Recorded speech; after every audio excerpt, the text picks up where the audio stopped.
How to heal from emotional abuse. Emotional abuse is not always easy to recognize, but its effects can last for a long time. Unlike physical abuse, emotional abuse does not leave visible scars, but it can deeply damage your self-esteem, your mental health, and the way you see yourself and the world. Healing from emotional abuse is a journey that requires patience, support, and self-compassion. It is not about pretending it never happened or forgetting the pain. It is about reclaiming your sense of self and learning to live again with confidence and peace. Emotional abuse happens when someone repeatedly uses words, actions, or silence to control, belittle, or hurt you. It can come from a partner, a parent, a friend, a boss, or even someone who says they love you. Over time, this kind of abuse can make you doubt your worth, question your memories, and feel like everything is your fault. Common signs include constant criticism, being ignored or given the silent treatment, being blamed for everything, having your feelings dismissed, and being isolated from others. The first step to healing is recognizing that what you experienced was not your fault. Many victims of emotional abuse blame themselves. You might hear an inner voice saying, "Maybe I deserved it," or "I should have done things differently." But the truth is, no one deserves to be abused. Emotional abuse is a choice made by the abuser to gain power and control. It is never justified, and it is never your responsibility to fix someone else's behavior. After you acknowledge the abuse, it is important to allow yourself to feel your emotions. You might feel sadness, anger, confusion, fear, or even relief. All these feelings are valid.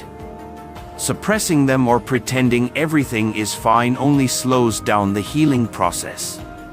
Talking about your feelings helps. You can write in a journal, talk to a trusted friend, or speak with a mental health professional. Just expressing your emotions can begin to lift the emotional weight you have been carrying. Rebuilding your self-worth is a major part of healing.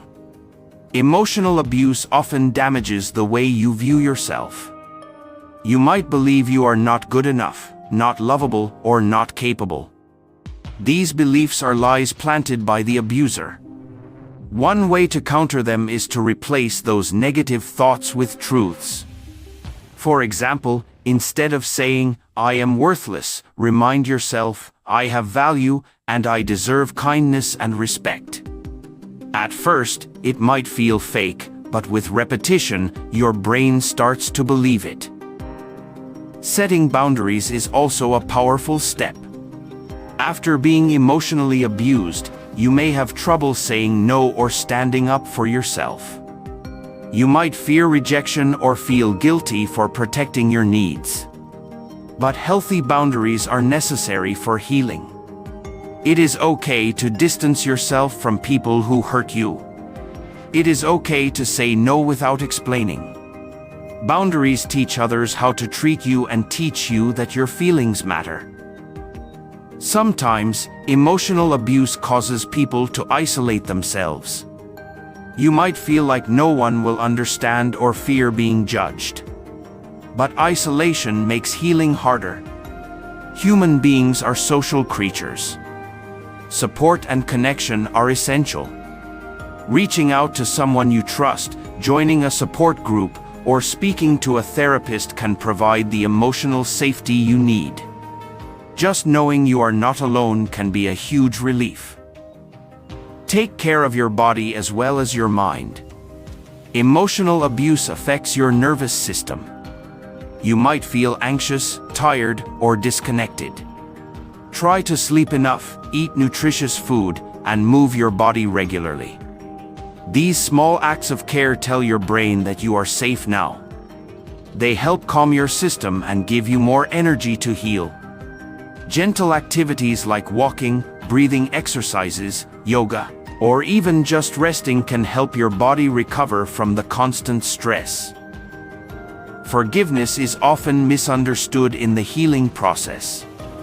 You do not have to forgive your abuser to heal. Forgiveness does not mean you are saying what happened was okay.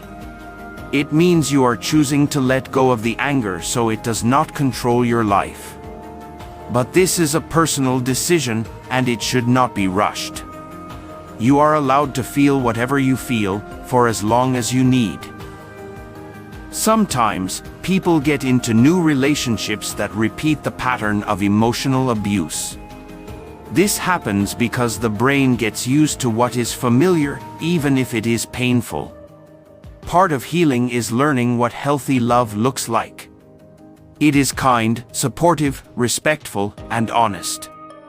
A healthy relationship will never make you feel small, scared, or ashamed.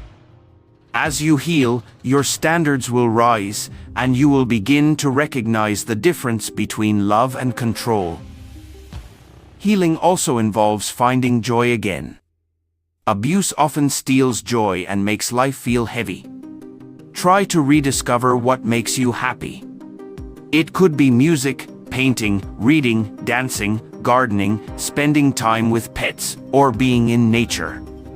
Joy is a form of resistance. It is proof that your spirit cannot be broken. Do not wait until you feel healed to do joyful things. Often, doing those things helps you heal.